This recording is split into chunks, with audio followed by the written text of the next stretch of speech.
Today I'm going to show you how to make a cute ghost picture. So the materials you're going to need for this craft is a piece of paper, scrapbook paper that you're going to use for the base, a picture frame, and I got these on clearance, probably at Michael's at some point, but it looks nice with the black. So for the one, I decided to do the polka dot, and for another, I'm going to do a plaid in the grays and black. You're also going to need some black felt for the mouth and the eyes, a piece of scrap ribbon. For this one, I did the black with the white polka dot, and I think I'm going to try a lighter ribbon for this. These are both the gross grain ribbon. A piece of cardboard. And I had printed this ghost out just to give me an idea of shape and size that I wanted. And I picked up at Lowe's a nylon blend cord. It's 1/8 by 48 feet long. That was plenty to do 2 ghosts. And it's a 40-pound weight. If you can get one that is just more of a fabric blend, it works, but the nylon blend worked just fine for what I did. And then you're going to need some tacky glue, some glue stick, and then for the eyes, I did a little bit of the fabric paint, the puffy paint, and then a little bit of blush for her cheeks. So the first thing I did was I did print out a ghost, and the whole idea of this was I was going to use this ghost as my template. So what I did was I traced it onto a piece of cardboard, and I'm using the cardboard as the backing. I just find that it's easier to put the string on a piece of cardboard than try to just put it onto the picture frame. However, I wanted to show you, this was my fail. So the first time around, I started on the edge because I wanted to get the shape of the ghost, and I worked my way in. But what I found was when I got into the center, I don't think this looks clean at all. So I had to start over, and then I did this shape, which you'll notice it's narrower. So in this case, and what I'm going to show you is I start with the inside, and then I just start layering until I get out as wide as I want my ghost, and then I leave it at that. So I am keeping the ghost cardboard shape the same, even though once we're done and you've gotten it as wide as you want, you will have to do some trimming with some scissors. So the first cord that you're going to put down is your center cord, and mine is down about 1 1/4 inch from the top of my ghost, and my whole ghost, just so you know, the whole size is 6 inches. So I'm doing a 6-inch long ghost, and then this is about 1 1/4 inches down from the top. So to get it started, what we're going to do is we're just going to take our tacky glue, and you're just going to glue a strip of glue down, and then you're going to place your cord on top, and then we're just going to continue to repeat that as we layer it going outward. So you're just going to put some glue down on your cardboard, and the other thing I'm doing is I'm having my cord hang over the bottom, and that's what's going to give you this cute little fringe at the bottom.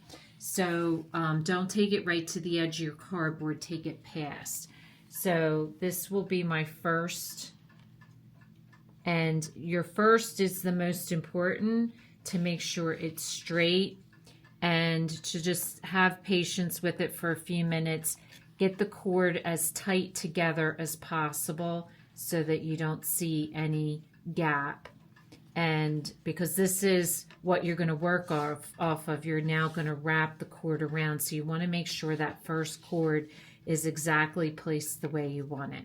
So let this dry a little bit. And while we let this dry, we're going to do our backing for the pattern. And basically all I did was I measured with a ruler my length and my width, and then I cut a piece of paper out to fit that. Now, if you're working with cardstock paper, you're gonna have to be very exact because it's hard to push cardstock paper into the square. But if you're working with a thinner paper, which I am for this one, it's a little bit easier. I'll show you. So if you're working with a thinner paper, it's easier to put it in, and like if you're not exact, you can run your fingernail across here, and then that will tell you where you need to do a little bit of trimming.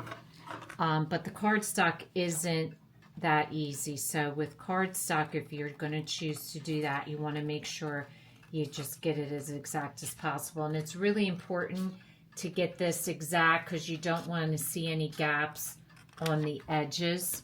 So once you have your paper exactly the way you want, then you're just going to take your glue stick. You don't want to use regular glue because that's going to make the paper ripple.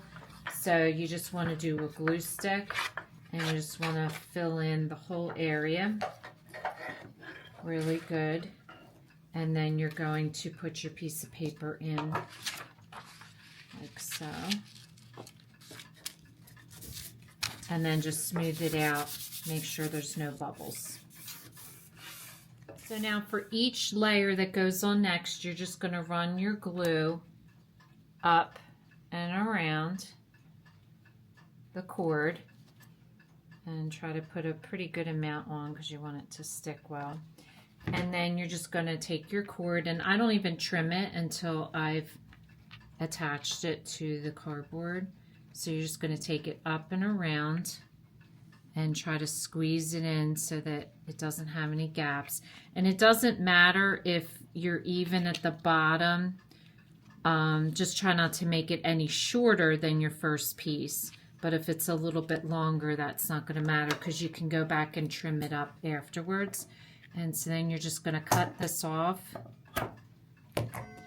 And you're going to repeat this over and over again until you get it as wide as you want. So here I've completed it, and as you notice, I took it up to the very edge of the cardboard at the top. So you'll see the sides are a little bit wide. So I'm just going to take a pair of scissors and I'm just going to trim off the cardboard on the sides. So after you've trimmed your cardboard, the other thing you can do is take your sewing scissors, fabric scissors, and just trim the edge. And I'm kind of making mine into a curve a little bit. And then let that fully dry. And then what I did from the stencil that I pulled off the computer, I did use the eyes and the mouth as my stencil, and I cut them out of black felt, and I'm just going to place these and glue them down. Now I'm taking my puffy paint and I'm just going to put a dot on each of the eyes as a highlight, like so. And then I'm taking a little bit of blush with a Q-tip, and I'm going to give her some rosy cheeks on each side, just like that.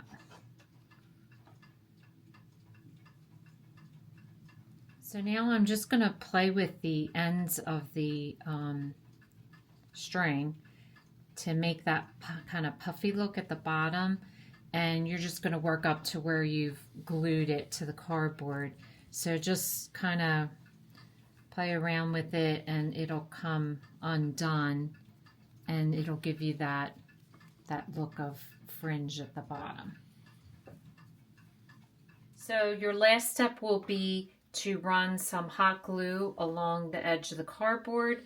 Glue your ghost down to the backing, and then I made a little bow, and I'm just going to hot glue the bow to the top of her head. So whether you're hanging your ghost or sitting it on a ledge, It makes a really cute, spooky decoration for Halloween. So if this is your first time watching, welcome, and please don't forget to subscribe. If you want to receive future notification of posts, hit the bell. And if you like this video, please give us a thumbs up. Thanks for watching, and we'll see you again soon.